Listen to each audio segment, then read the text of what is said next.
بسم الله الرحمن الرحيم. النهاردة هعمل معاكم شوية أسماك وجمبري هتاكلوا صوابعكم ورا. اللهم صل وسلم وبارك على حبيبي وشفيعي رسول الله. دلوقتي أنا ببدأ معاكم أعمل الرز الصيادية. بنحط معلقة سكر كبيرة ونكرملها معانا، وبعدين هنبدأ بقى نعمل التتبيلة. على ما السكر يتكرمل معانا هنحط 4 أو 5 معالق ملح، وبعدين معلقتين كمون وتوم، و4 ليمونات متقشرين، وبقدونس اخضر، وحبة طماطم، وحبة فلفل. البصلة انا حطيتها بعد ما تكرمل الرز معايا حطيت البصلة وشوحتها. انا بسرع الفيديو شوية علشان ما اطولش على حضراتكم وتزهقوا وتملوا.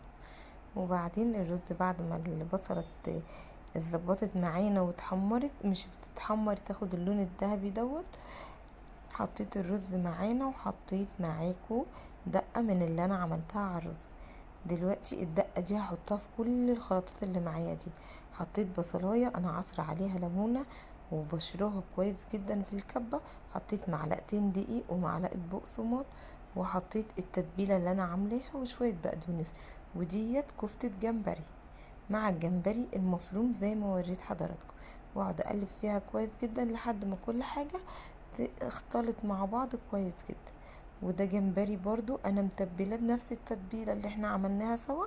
حطيت عليه طماطمايه، وحطيت عليه قرن فلفل، وشويه بصل برضو متقطع شرايح كده، وشويه بقدونس اخضر، وبعدين تبلته شويه معايا قبل ما نسويه.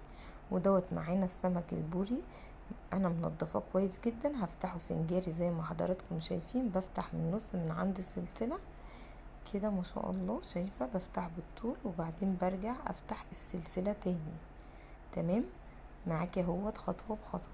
انا مسرعة الفيديو شوية بس عشان اسهل عليكي وما تمليش. تمام، شايفة ما شاء الله الدهن فيه ما شاء الله، السمنة بتاعته بتدي طعم تحفة.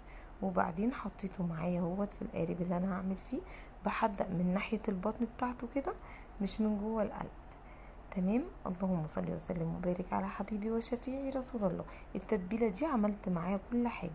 انا مقطعه فلفل فلفل وشرايح بصل وطماطم مع حضراتكم، وبقدونس برضو، وكل دوت متبلاه بالليمون وزي بنفس التتبيله بتاعتنا. وبعدين بحشي السمك كويس جدا زي ما حضراتكم شايفين، وشرايح ليمون، وبعدين بحط زيت.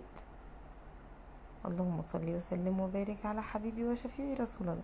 كده داخل الفرن ده معايا اهوت الكفتة الجمبري اللي احنا عملناها سوا. هصبحها بقى في الدقيق. دي معلقة بقسماط على معلقتين دقيق، وبحطه وبلف فيه.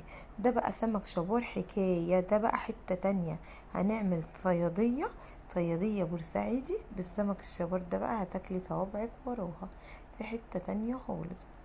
معاكم هنا السمك دوت بعد ما تبلته كله بلفه كده في الدقيق. الكفتة بقى بحمرها ما شاء الله، والسمك انا حمرته، ما جبتش معاكم الطريقة دي. والبصل انا دبلته، وبعدين حطيت فيه الطماطم. وبعد ما حطيت الطماطم بتاعة البصلة بتاعة السمك، اتسبكت الطماطم معايا كويس جدا، وحاطه فيها التتبيلة بتاعة السمك. ما نحطش فيها تتبيلة لان اصلا السمك متبل، فهينزل الملح بتاعه في الصلصه بتاعته. اللهم صل وسلم وبارك على حبيبي وشفيعي رسول الله. وبعدين بعد ما يتقلى السمك معايا، الخطوه دي انا جريت معاكم فيها شويه معلش، حطيناه في الصلصه معانا وبألف هنا وشفا.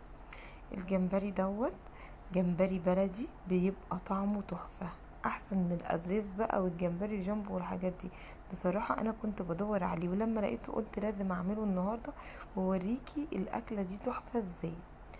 انا بقى عملت شوية الجمبري الحلوين دول، غسلته كويس جدا، وبعدين نقعته وصفيته، وبعدين تبلته زي ما وريتكم بنفس التتبيلة. عملت بيها كل حاجة، اللي هو قرن فلفل وطماطمايه صغيرة وبصلايه صغيره للكميه اللي انا عاملاها دي. وحطيت عليها التتبيله وقلبتها كويس جدا، وسبتها حوالي نص ساعه فيها. وبعدين بشوحها بقى كويس جدا معاه. الجمبري ما بياخدش سوا اكتر من 5 دقايق يا جماعه، 5 دقايق هيكون طعمه اللهم بارك تحفه ما شاء الله. اهوت بيستوي معانا.